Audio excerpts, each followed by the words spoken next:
Have you ever felt like the world is moving on without you, leaving you behind in solitude? You try to connect, but the bonds seem to break, and the silence grows louder. It feels as if Allah is pulling you away from everyone and everything. But why? My dear brothers and sisters, this isolation is not a punishment, it is preparation. Allah isolates those He chooses to refine, protect, and guide them toward something far greater.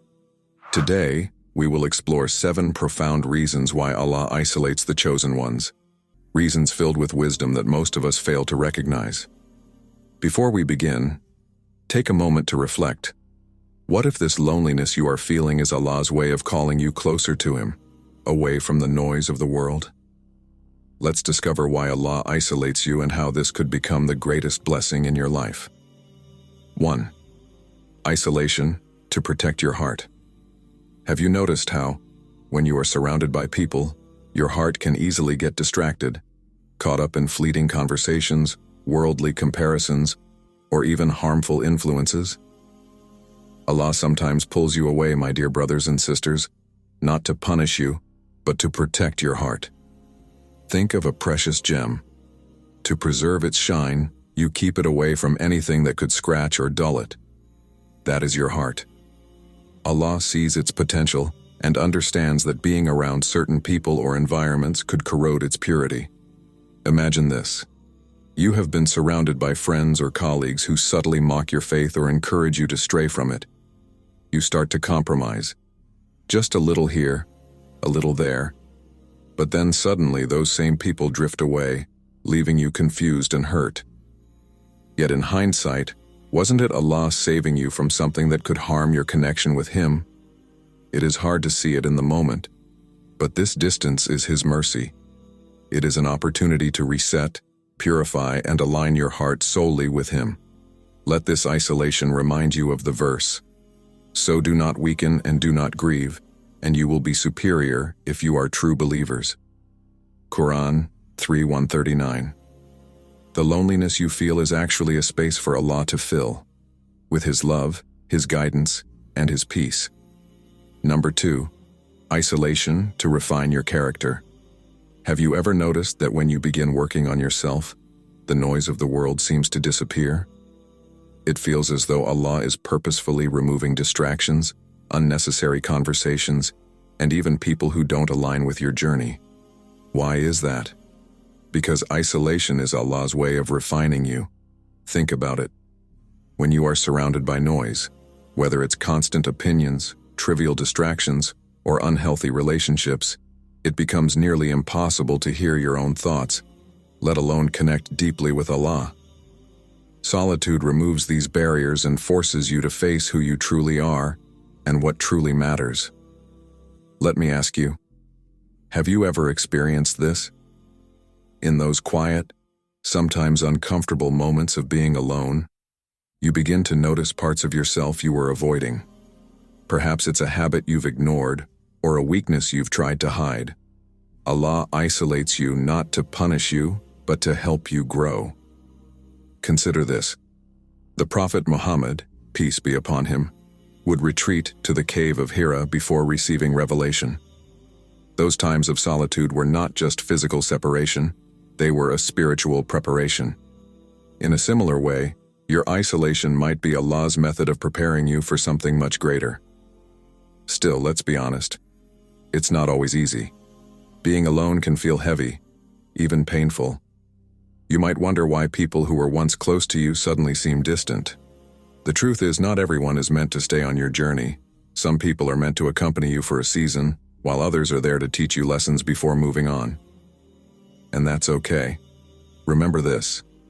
The discomfort of solitude is temporary, but the clarity and strength it provides can last a lifetime. It's in this stillness that you begin to rely fully on Allah, without depending on anyone else. You start to realize that your worth is not tied to the approval of others, but to your connection with your Creator. Now, ask yourself, have you ever thought isolation was unfair or felt it meant you were doing something wrong? It's not. It is Allah shaping you into the person He knows you can become. Number 3, Isolation strengthens your relationship with Allah. Have you ever felt like no one truly understands what you're going through? Even when you try to explain your struggles, the responses don't seem to resonate. This feeling isn't a coincidence, it's a divine invitation. When Allah isolates you, it's His way of bringing you closer to Him. Think about it. During times of ease, we often lean on people, friends, family, and even material comforts. But in solitude, when those supports are removed, you're left with the one who has always been there, Allah. Let me ask you this. How often do you turn to Allah with your whole heart, tears flowing only when you feel there is no one else to turn to? Isolation brings about this deep reliance. It's as if Allah is saying, "Come to me and let me be enough for you." However, let's make this clear. This isn't about isolating yourself permanently from the Ummah. Islam emphasizes unity, and the strength of our community lies in the bonds between believers. This is about a personal spiritual journey that strengthens you, so you can contribute to that unity in a more meaningful way. Look at the life of the Prophet Muhammad, peace be upon him. He experienced profound loneliness, whether in the cave of Hira, on the battlefields, or during the struggles in Makkah. Yet, these moments were not about separation, they were about preparation. They molded him into the leader who united the Ummah under La ilaha illallah. Your isolation is no different. It's not about leaving others behind permanently. Instead, it's about stepping away temporarily to recharge, realign, and deepen your connection with Allah. When you return, you will do so with a stronger sense of purpose and an increased ability to uplift others. So if you feel alone right now, let this be a reminder. This isn't about separation. It's about building a strong foundation. And when that foundation is solid, your ability to connect with and inspire others becomes even greater. Number 4, isolation is a training ground. Have you noticed a pattern in your life? Every time you're about to grow, something or someone is removed. It could be a friendship you believed was unshakable or a support system you've leaned on for years, and suddenly, it's no longer there. Have you ever paused to ask why? Isolation isn't rejection. It's refinement. Allah removes distractions and attachments that might block your growth. It's His way of sharpening your focus and teaching you lessons you couldn't learn while in your comfort zone. Think about Prophet Yusuf, alayhi salam. When he was thrown into the well, he was separated from his family and left completely alone. But that period of isolation wasn't abandonment, it was preparation. In the silence of the well and later in prison, Yusuf, alayhi salam, was being shaped into a leader. By the time he emerged, he had become a man of unparalleled wisdom, resilience, and faith. Here's something to consider. What if the struggles you're facing now are your training ground? What if Allah is preparing you for something much greater than you can currently imagine? Let's be honest, it's painful. Losing people, facing silence, and feeling forgotten can leave you questioning your value. But remember, diamonds are created under pressure, and the strongest swords are forged in fire. The challenges you face in isolation are the very tools Allah uses to refine you into the person you are meant to be. Don't rush to escape the silence. Don't force connections that Allah has intentionally removed from your life. Instead, take this time to look inward and upward. Ask yourself, what is Allah teaching me in this moment? This perspective turns isolation from feeling like a punishment into understanding it as a gift. When this phase ends, you'll see something profound. The solitude wasn't meant to break you. It was meant to strengthen and prepare you. Number 5, Allah's plan requires patience. Have you ever felt like your life is on pause, as if the progress you desire is just beyond your reach? Maybe you see others moving forward while you feel stuck in place. It's frustrating, isn't it? But here's the truth. Allah's delay is not His denial. Sometimes He isolates you because He's preparing something far greater for you. This waiting period isn't wasted, it's a vital part of the process. Think of it like a cocoon. Just as a caterpillar remains still to transform into a butterfly, your isolation is a time for growth and transformation. Prophet Musa, alayhi salam, went through this before he was called to lead his people. He spent years away from Egypt, herding sheep in the wilderness. To others, it might have seemed like a step backward, but it was actually the perfect preparation for the role Allah had planned for him. Now, consider this. What if the waiting is when Allah is working most in your life? What if this time is meant to strengthen your faith, sharpen your abilities, and clear away the distractions that might hinder you? Patience doesn't mean doing nothing. It's an active trust in Allah's timing. It means using this time to grow spiritually, mentally, and emotionally, so when the right moment comes, you'll be ready for the path Allah has chosen for you. Remember, Allah's timing is perfect. What feels like a delay to you is actually part of His plan. The pause isn't a punishment, it's preparation. Number 6. Isolation refines your intentions. Sometimes, being alone feels overwhelming. The silence and solitude can leave you questioning everything. But here's the hidden truth. Isolation is where your intentions become pure. When you're surrounded by people, their opinions, judgments, and expectations can cloud your heart. You might unknowingly start seeking their approval instead of Allah's. But when Allah separates you from the noise, it's an opportunity to reflect and ask yourself, who am I doing this for?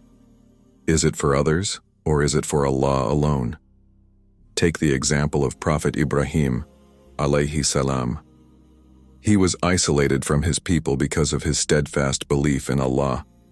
That solitude became the source of his strength. He wasn't worried about gaining the approval of others. He was focused entirely on earning Allah's pleasure. His isolation wasn't a punishment. It was a blessing that allowed his faith to shine. Isn't it the same for us? Think about it. How often do we get caught up in meeting the expectations of others? How often do we let their opinions define our value? Isolation gives you a chance to break free from these pressures. Now, consider this. If no one was watching, would your prayers still be just as heartfelt? Would you still give charity? Would you still strive to improve yourself? Isolation uncovers your true intentions. It removes the distractions and brings you face to face with your sincerity. So, when you feel alone, remember this. Allah is purifying your heart. He's teaching you to act purely for His sake, not for the recognition of others. And that's where true strength lies. Number 7. Isolation prepares you for your unique role. When Allah isolates you, it is always with a purpose. He is shaping you for a mission that only you are meant to fulfill. The silence and loneliness are tools in His plan to create something extraordinary within you. Consider the story of Prophet Yusuf, alayhi salam. He was thrown into a well by his brothers, sold into slavery, and imprisoned unjustly. Yet his isolation was not without reason. Each moment of solitude prepared him to become a leader who would save entire nations from famine. His time away from others wasn't a punishment. It was the necessary preparation for his destiny. And what about you? Do you sometimes feel like your path is so unique that it feels overwhelming, as if no one else understands the burden you carry? This is because your journey is unlike anyone else's. Allah does not isolate you to harm you. He isolates you to prepare you for a role that only you can fulfill. Perhaps you are being strengthened to become a pillar of support for your family. Or maybe you are being prepared to serve as a guide in your community. The world needs individuals who have endured challenges, faced loneliness, and emerged stronger on the other side. Think about it. The strongest steel is forged in the hottest flames. Your isolation is not a punishment. It's a process. It's Allah's way of saying you are being prepared for something far greater. Trust Him. So when you feel disconnected from the world, remind yourself that this is not the end of your story. It's the start of a new chapter, one where your faith and strength will shine brighter than ever. A final reflection. My dear brothers and sisters, as we have explored together, isolation is not a punishment. It is preparation. It is Allah's way of elevating you, refining you, and drawing you closer to Him. Every tear, every moment of solitude, and every silent prayer is not in vain. It is all part of a divine plan shaping you into the person you are destined to become. Remember the example of Prophet Muhammad, peace be upon him, who spent time in the cave of Hira, away from the distractions of the world. It was in this solitude that he received the first revelation, a moment that changed the course of humanity forever. Your isolation, too, might be the prelude to a transformation in your own life. If this message resonates with you, I encourage you to share your reflections in the comments below. Even something as simple as, Ya Allah, help me find strength in my solitude, can inspire not only you but others who are on the same journey. Before you leave, I invite you to watch the video suggested at the end of this one. It covers another life-changing topic that beautifully complements everything we have discussed today. Click on it and take the next step toward understanding Allah's wisdom in your life. May Allah guide us, strengthen our faith, and make our trials a means to draw closer to Him. Ameen. Until we meet again, Assalamu alaikum wa rahmatullahi wa barakatuh.